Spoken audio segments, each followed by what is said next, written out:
What's going on, guys? It's Tom or Top 10 Wrestling, and today we're going to be continuing on our little quest that we have of discussing every match stipulation in TNA history. We've talked about Gauntlet for the Gold, the blindfold steel cage match, the electric steel cage match, King of the Mountain, the reverse battle royal, and now, today, we're going to be talking about TNA's most dangerous match stipulation, Elevation X.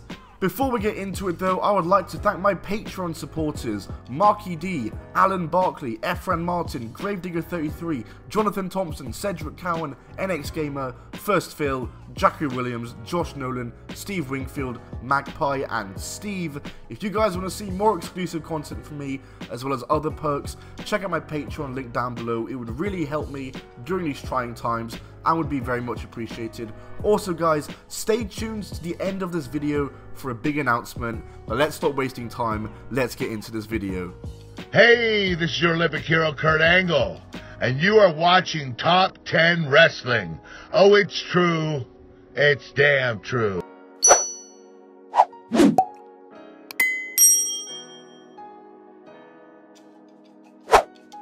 So what is the Elevation X match?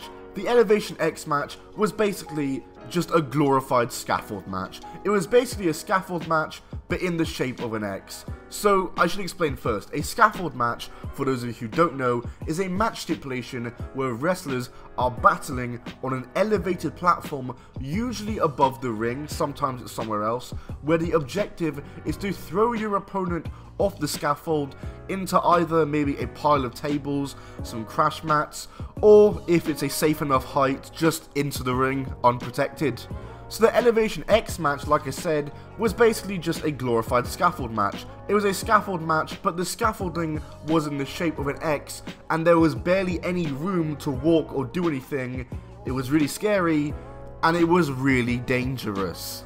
Only 2 of these matches ever took place before the match concept was binned by TNA because of the fact that it's super dangerous, and we're going to be looking at both of these matches today, deciding which one I thought was better, and just talking about the match concept as a whole, my problems with it, etc. Let's get into it. The first match took place between Rhino and AJ Styles at Destination X 2007. Before we talk about this match, let's just run through the results of this entire show, because this entire show featured an array of match stipulations. Let's run down what the rest of the card was. LAX defeated Team 3D in a ghetto brawl. James Storm and Jacqueline defeated Petey Williams and Gail Kim in a double bull rope match. Senshi defeated Austin Starr in a cross-face chicken wing match. The Voodoo Kin Mafia defeated the Heartbreakers in just a normal tag match. Chris Sabin defeated Jerry Lynn in a 2 out of 3 falls match for the X Division title, which sounds brilliant by the way. Kurt Angle defeated Steiner. Sting defeated Abyss in the Last Rites match, which is definitely a stipulation coming soon to this channel that I need to talk about. And Christian defeated Samoa Joe for the world title, which sounds like a good match. But yeah, a whole array of match stipulations there. Like, what the hell is a cross-face chicken wing match? I guess it's just a match we can only use that submission. But anyway, let's talk about Rhino versus AJ Styles, Elevation X. The two start brawling on the floor before even getting on the scaffold, and Rhino is beating down AJ Styles, but AJ manages to get away from Rhino and then climbs the scaffold onto the X. Rhino starts climbing and slips and nearly falls at one point. Audible gasp. The camera throughout the match is cutting to fans who are like really scared for their lives and can't bear to watch, and I can't tell if they're plants or not, because honestly I would probably be the same. Like, I would probably be really scared to watch this match. Rhino finally gets up to the top and the match can officially begin, and when the match begins, we are met with the first issue with the Elevation X match, that the platform is so small and so tight that there really isn't much room to do anything. I mean, this match is a whole lot of punching and stomping pretty much. Though I will say AJ and Rhino do their best to make it work. They do a little more innovative stuff, you know, such as different moves hanging off of it and all this other stuff, and they do a pretty decent job. And at different times they sell almost falling off, which gets the fans really freaked out and they really eat it up, so good job there. But the main story being told in this match is that AJ is the high flyer and he's confident in this kind of environment, you know, he's very agile so he can do it easily. whereas Rhino is this bigger brute guy who doesn't wrestle this style of matches, and he is scared for his life. He's very careful and very cautious while up there. At one point in the match, AJ just hides in the scaffold, like just lies down and relaxes and hides from him, and Rhino can't find him. But like, bro, just look at the Titantron. The camera is on AJ and you will see him. But this literally goes on for about 2 minutes where Rhino can't find him and he needs the crowd to point at him and do the whole crowd reaction thing when he's getting close. But Rhino does eventually find AJ and the match does continue. AJ brings powder out and looks as though he's going to blind Rhino with it. But then Rhino slaps AJ's hands, the powder goes into AJ, and a huge gore while AJ is blinded. Yes, he hit a gore in the Elevation X. It was scary to watch. AJ then slips off and is hanging on for dear life. Rhino just leaves him hanging there for so long, so AJ's core muscle is insane that he was able to just hang there for so long. But then Rhino stamps on AJ's hands, and AJ falls, takes a mad back bump into the ring, and Rhino wins this match. It was actually a pretty good match, I will say. Spoiler alert, it's a lot better than the next one. We'll get into that though. But I thought it was decent. I thought they made it work overall, so power to Rhino and AJ, good stuff here. But anyway, we go on to the next match, which took place at next year's Destination X in 2008 between James Storm and Rhino, who's back for another round. But let's also do the same as before and run down the rest of this card, because this does feature a couple of interesting stipulations as well. There was Roxy Laveau versus Angelina Love, which is the singles match. There was a 3-way tag match with LAX, Motor City Machine Guns, and the Rockin' Raven faction. There was a singles X Division match. There was a tag match. However, the main thing I want to talk about here, that I may as well just skip to, the Fish Market Street Fight, as it's Curryman and Sharkboy against Team 3D. Definitely a match that I need to review. And there's also the Stand By Your Man strap fight with Robert Roode versus Booker T. So, some interesting stuff. Definitely got to look at the Fish Market Street Fight though, because that match, I've heard some things about it. But anyway, on to Elevation X. James Storm comes out and climbs the scaffold, so it seems like the match will actually start up there, but then Rhino comes out and he climbs it, and he does the exact same thing he did the last match in pretending to nearly fall. But as he climbs up, James Storm then climbs down, then Rhino climbs down, and we're getting yet another pre-match brawl. Just brilliant. They start fighting in the ring with weapons, and it's like, am I watching the right stipulation? Like, come on, go up top. They finally go up to the scaffold while leaving a table set up in the middle of the ring, which really makes me think, like, wow, I just wonder how this match is going to end. Foreshadowing. So unlike the last match where the story was one of them was scared and the other one was comfortable, in this match, both of them are scared for their lives, which in a way doesn't really make sense because Rhino has already done this match, and in that match he kind of like overcame his fear, but now a year later he's scared again and still in fear.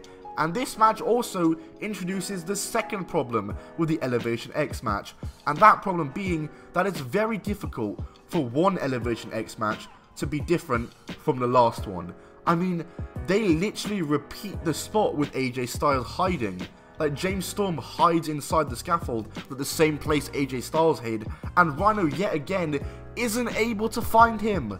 Like, how can you not find him? You did this last year, like, surely you should have learned. Eventually, Rhino does find James Storm. He kind of pushes him through the scaffold, leaving James Storm hanging. Rhino then stomps on him, kicks him down, and James Storm falls and crashes through the table, which, wow, who would have thought that would have been used as a finish? Like, I really thought they were just setting up the table for nothing. I had no idea they would use it for the finish. Sarcasm. But yeah, like I said, overall for this match, I think the main problem with it was that it was too similar to the first one. I mean, the action was no different. There was the pre-match brawl, James Storm hiding and Rhino not being able to find him. I didn't enjoy this one as much as the first. I thought it was alright, but I really liked the first one, especially compared to this one. So if I had to say which match was better, I spoiled it like 5 minutes ago, but AJ Styles versus Rhino from Destination X 2007 was clearly the better match. So yeah, that was the Elevation X match. Like I said, there was only 2 that ever happened in TNA's history, being these 2 matches. I doubt they will ever bring it back, especially in this day and age. Like, who would even do it? Imagine they put like Tessa on an Elevation X match. I know she doesn't wrestle there anymore, but imagine Tessa and Sami Callihan had a match, Elevation X or something like that. I'm rambling, but I did say at the start of this video I have a little announcement, and so I wanted to kind of announce it here. Well, yeah, of course I do. I just said that. What am I saying? I'm so stupid. I want to start doing monthly pay-per-view watch-along live streams. I really enjoyed when I did the Slammiversary watch-along, but since Impact pay-per-views don't happen monthly, I just want to do like retro pay-per-view watch-alongs, and it gives me an opportunity to interact with you guys. It gives you guys the opportunity to dethrone Ricky KV and become the Super Chat champion. We had so many Super Chat champions. Basically, if you don't know what the Super Chat champion is, if you donate to the Super Chat, you become the Top 10 Wrestling Super Chat champion. We've got a rich history already of like 25 people. But yeah, that's what I want to start doing. So what I'm going to be doing every month, most likely, is I'm going to put out a community post, ask for you guys to recommend pay-per-views. Whichever ones have the most likes or pique my interest, I'll put into a poll and you guys vote. And then we do a live stream somewhere in the month. I'm not sure when I'm going to start doing this. I'm also not sure how I'm going to do it. I reckon I'll probably just live stream it and you guys will have to watch it along with me in sync. But I don't know when I'll be able to do it because of internet issues and stuff. And I am moving around a bit really soon. Like in 2 days I'm flying back to the UK. I'm staying in Surrey. And then after 2 weeks there I'm going up north in the UK.